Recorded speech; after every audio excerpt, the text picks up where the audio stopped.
Imagina o seguinte, você chega para abrir a sua padaria ou seu restaurante amanhã de manhã, sábado, dia de pico, e metade da equipe tem direito legal de não aparecer. E aí, o que você faz? É exatamente disso que eu quero falar hoje. Não como debate político, mas como realidade de negócio. Eu sou Marcelo Sperling e aqui eu sou o Senhor Atendimento. Senhor Atendimento. Estou no meio de um treinamento com atendentes e só parei um pouquinho para falar com você sobre um assunto que mexe diretamente com a experiência que o seu cliente recebe e vai receber. A minha leitura é a seguinte: o problema, talvez, nunca foi a escala dos funcionários em si, foi a gestão ruim que precisou dela para funcionar. Então, antes de torcer a favor ou contra o possível fim da jornada 6 por 1, vale a pena entender o que isso muda na prática e o que você precisa fazer desde já. Lógico, não vamos tentar tratar o possível fim da 6 por 1 como uma briga política, nem como torcida.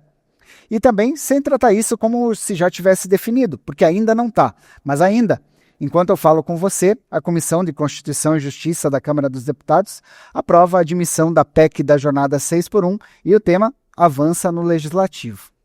E é claro que o assunto já mexe muito com 3 pontos centrais de qualquer negócio de alimentação: o dono, a equipe e o cliente. Assim, na minha opinião, eu acho que o mundo ideal seria aquele que muita coisa pudesse ser resolvida com mais liberdade de negociação, mais bom senso, mais responsabilidade entre as partes, sem tanta interferência caindo de cima. Eu gostaria que aqui fosse que nem nos Estados Unidos, Europa e Japão, e que se recebesse por hora. Tipo, eu quero trabalhar 20 horas por semana, eu trabalho. Se eu quero trabalhar 60 horas por semana, eu também trabalho. Só que a realidade para nós não é tão simples assim. Porque quando um tema desse tamanho vai parar no centro do debate, é porque existe sim um desconforto real, existe cansaço real, existe pressão real, existe também preocupação real de quem empreende. Então, em vez de fazer discurso pronto, eu prefiro que pensemos juntos sobre esse assunto. Podemos combinar assim? Então, se a escala 6 por 1 realmente começar a acabar, ou for sendo reduzida aos poucos, o que isso pode trazer de consequência para a nossa vida real? Para a economia, segundo a FEComércio de São Paulo, o prejuízo vai ser mais de 600 bilhões de reais para as empresas. Eu, especificamente, não tenho dados sobre o fim da escala 6 por 1 no setor de alimentação, mas não é difícil imaginar que o primeiro impacto para quem tem um negócio de food service é realmente a organização. Tem muita empresa do nosso setor de alimentação que funciona ali no limite, apertadinha, com equipe enxuta, com gente fazendo mais até do que uma função, e que em lugares pequenos é normal, com um movimento concentrado em finais de semana, à noite, em feriado, em horário de pico. E quando se reduz a disponibilidade de mão de obra, ou muda a lógica das folgas, ou se mexe direto na operação. O dono pode precisar rever, quem sabe, escalas, contratar mais gente, e aí tem um detalhe, com cada vez menos gente disposta a trabalhar no setor. É obrigado a treinar melhor, a redistribuir funções, repensar horários e, em muitos casos, aceitar que não vai dar mais para tocar o negócio do mesmo jeito que era tocado antes. E isso, claro, tem um custo. Custo de contratação, custo de treinamento, custo de gestão, custo de erro e, para muitos, principalmente para os pequenos, custo de adaptação mesmo. Então não adianta fingir que isso não existe, porque existe sim e pesa bastante.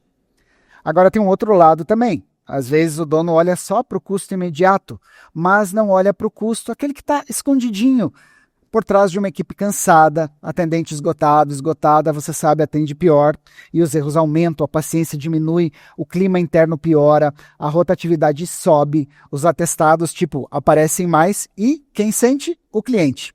Então, esse é o ponto mais inteligente dessa discussão. Não é só perguntar, vai ficar mais caro com o fim da escala 6 por 1? É também perguntar, quanto já está custando manter um modelo que, em muitos lugares, funciona ali, no esgotamento? E agora, vamos para a equipe, porque para quem atende, para quem serve mesa, para quem fica no caixa, para quem produz, para quem limpa, para quem segura o movimento do food service, uma mudança dessa pode representar mais tempo de descanso, mais tempo de família, mais tempo para resolver a vida e, em muitos casos, mais condição de voltar para o trabalho, digamos assim, com a cabecinha melhor. E isso não é detalhe. Quem trabalha direto com o público sabe. Atender bem exige energia emocional, exige paciência, aquela postura, né? Exige constância. E é muito mais difícil entregar isso quando a pessoa está esgotada. Só que também não dá para romantizar, porque para muitos trabalhadores, uma mudança mal feita pode gerar um outro tipo de insegurança. Pode haver empresa reduzindo hora e tentando aumentar a pressão. Pode haver mais cobrança por produtividade, pode haver escala mal montada, pode haver menos gente para dar conta do mesmo movimento. E aí? E aí o que era para ser alívio vira um outro tipo de aperto. Então não basta mudar a regra no papel, tem que saber operar isso na prática. E é aí que muito negócio também vai se diferenciar. Porque o empresário que for mais maduro, que souber planejar, que tiver clareza de processo, que treinar a equipe, que padronizar bem o atendimento e que organizar melhor a casa, pode sofrer menos do que aquele que, digamos assim, sempre tocou tudo meio no improviso. E agora vamos para o cliente, porque, no final das contas, também vai sentir essa mudança. E de que jeito ele vai sentir? Primeiro, acho que você já sabe, no preço. Porque se o custo operacional subir, uma das partes do negócio vai tentar repassar isso.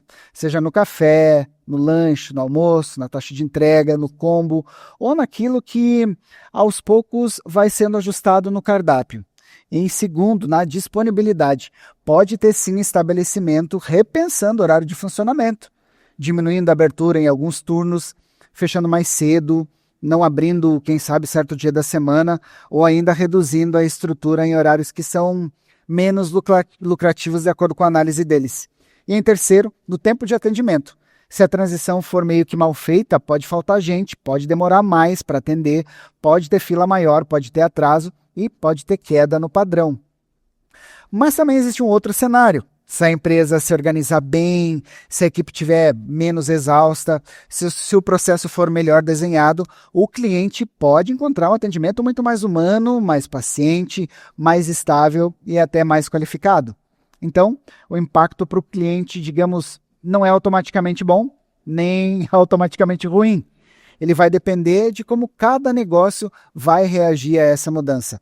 E aqui tem uma verdade que muita gente talvez não goste de ouvir. Negócio mal gerido muitas vezes usa qualquer mudança como desculpa. Negócio bem gerido tenta transformar a mudança em estratégia. E é exatamente por isso que esse assunto interessa tanto para o food service, o nosso setor, porque padaria, restaurante, lanchonete, cafeteria, pizzaria, hamburgueria, etc., não vendem só produto. Vendem disponibilidade, agilidade, a famosa experiência, rotina, acolhimento e confiança. E quando tu mexe no jeito como a equipe trabalha, tu mexe direto na experiência que o cliente vai receber. Por isso, na minha visão, o dono que já deveria estar se preparando não é aquele dono politizado, é o dono inteligente.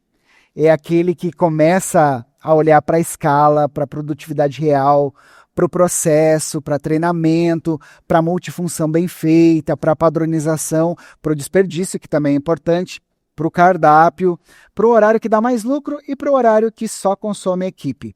Porque se o cenário mudar, e tudo indica que pode mudar, quem já estiver organizado vai sair na frente. E quem não estiver vai sentir um pouquinho mais. E tem mais uma coisa importante, esse tema não precisa ser tratado como uma guerra entre patrão e empregado, porque quando essa conversa desce para esse nível, todo mundo sai perdendo. A discussão fica meio burra e a solução lá longe de aparecer.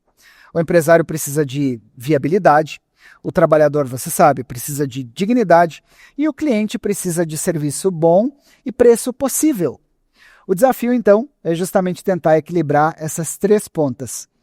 E, obviamente, isso não vai se resolver com grito. Se resolve com gestão, com clareza, com números concretos, com responsabilidade e com a famosa capacidade de adaptação.